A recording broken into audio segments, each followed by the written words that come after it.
It's time we retire Dragon from his spot as the most useless character in all of One Piece and pass on his title to the brand new waste of panel space, the Iron Giant. Okay, all joking aside, because I do think Dragon is actually a pretty cool character and not as useless as people make him out to be, but I do want to mention that I think it just goes to show where we are as a fan base, that most of the discourse I've heard about this chapter before I even got a chance to read it for myself was Zoro and Sanji fans fighting over who had the cooler moment against Venus, which, by the way, both were good. They both did essentially the same thing, stop the giant horseman from cutting down some of their friends, so in my opinion, the two scenes are equal in epicness. Sure, you could say that Zoro wins because Venus briefly used Sanji as a chew toy, but I'd counter that Zoro was only able to reach Venus in time due to an assist from Jinbei, unlike Sanji who relied on his own speed to get there. And not to mention, unlike Zoro, Sanji actually landed a hit on the old man. And look, I'm a Zoro fan, he's actually my favorite character from the entire series. But I'm not going to sit here and try to argue his clash with Venus was better than Sanji's, or vice versa.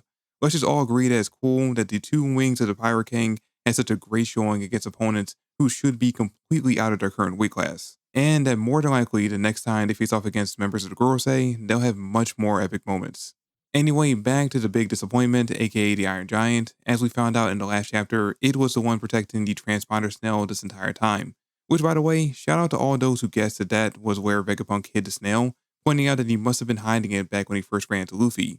It was honestly such a genius idea to hide the Dendemushi inside of the giant, because no one in the world government even knew Vegapunk had it. Its exterior is extremely durable considering the Marines are shooting cannons at it, and it did virtually no damage to it, and it was hidden away in the depths of the island. In fact, it was so perfect of a hiding spot that I'd argue if the giant hadn't been moving across the island, drawing a lot of attention to itself, even with York figuring out the snail was inside of it, that the Gorosei wouldn't have found it in time to stop the transmission. But it did, and they did, just before Vegapunk could reveal something major to all of those who hold the D initial in their name. Although, based on context, I think we all know what he was going to say. It's pretty obvious that he was going to reveal that amongst the surviving members of the D clan, that one of them will be the inheritor of Joy Boy's will and succeed where he couldn't in ending this ongoing war against the hidden roar of the world gov, aka Emu. And that person is obviously going to end up being Luffy, but Vegapunk recorded this message days before they met, so he might not have known that yet. Now, while we're on the topic of D's, and hear me out on this, I found it super interesting that we saw both Kobe and Sabo side by side in the shots focusing on the currently confirmed still alive members of the D clan besides Luffy, with Blackbeard making his grand reappearance in this arc since I believe the flashback of how he met Kuzan, although Oda made sure to give him an extreme close-up so we couldn't tell where he was or what he's doing. And of course, we had Beppo standing in for Law, which I'm not exactly sure why Oda did that instead of just showing us Law recovering from his loss to Blackbeard. Maybe he's just not ready to show off where Law is just yet. Or maybe the reason why the Beppo picture was, I believe, right under the Blackbeard picture is because Blackbeard is still hunting down Law. It may be the reason why Beppo was calling out to Law or his captain in that part of the chapter is because Blackbeard is moments away from taking Law out or capturing him. I don't know. I mean, eventually we're going to find out exactly what's going on with those two characters. I'm just hoping that for my sake, with Law being one of my top 5 favorite characters in the series, that I am completely wrong with the idea that Blackbeard is about to either take him out or capture him. Also, I do want to point out that for some reason, Oda decided to put Vivi on the following page in a much smaller panel, despite her seemingly also being a member of the D-Clan thanks to the reveal about Lily, which has me wondering why he didn't just put her with the others. But back to Kobe and Sabo. I think the reason these two are here in this shot, despite not being actual members of the D-Clan, is that Oda plans to have Kobe follow in Sabo's footsteps. We've already seen Sabo essentially inherit the Will D from Ace, taking on his fruit and his role in the story as Luffy's big brother, and now we'll see Kobe do the same thing, inheriting the Will D from Garp to carry on his legacy.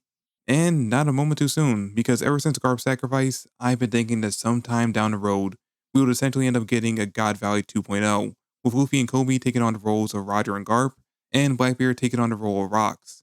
And the chapter really makes me feel like that epic battle is just around the corner. Especially with Egghead seemingly winding down and Luffy coming closer to finding out what happened to his grandpa. But before that, they had to make it off the island, which you would think with 4 of the 5 elders being solely focused on destroying the Iron Giant would be easy, but surprisingly, the Marines decided in the 4th quarter to actually get their heads out their asses and actually put up a fight, which is actually working to slow them down. Vice Admiral Dahl and Vice Admiral Bluegrass doing most of the heavy lifting by doing damage to both the giant ship and Kachi, which makes sense. They've been definitely highlighted as the breakout stars amongst the newer Vice Admirals of this arc. And we learned not that long ago from our previous chapter that doll was trained by Saul before he defected, so she'd obviously know how to fight against giants. Also, in this chapter, they repeatedly point out that the giants and their ship are over 100 years old, meaning since they are younger and have more advanced tech, the Marines should have the advantage in this battle. But I have the sneaking suspicion that this is going to be one of those cases where experience beats out everything else, and the Giants will pull out tricks that sway things back in their favor. Not to mention, Gear 5 Luffy would be able to pretty easily clear out the Marines in their way, assuming he can go back into Gear 5 for, I believe, a fifth time at this point. So yeah, assuming the message is over, we could very well see in the next chapter or two the good guys escaping Egghead.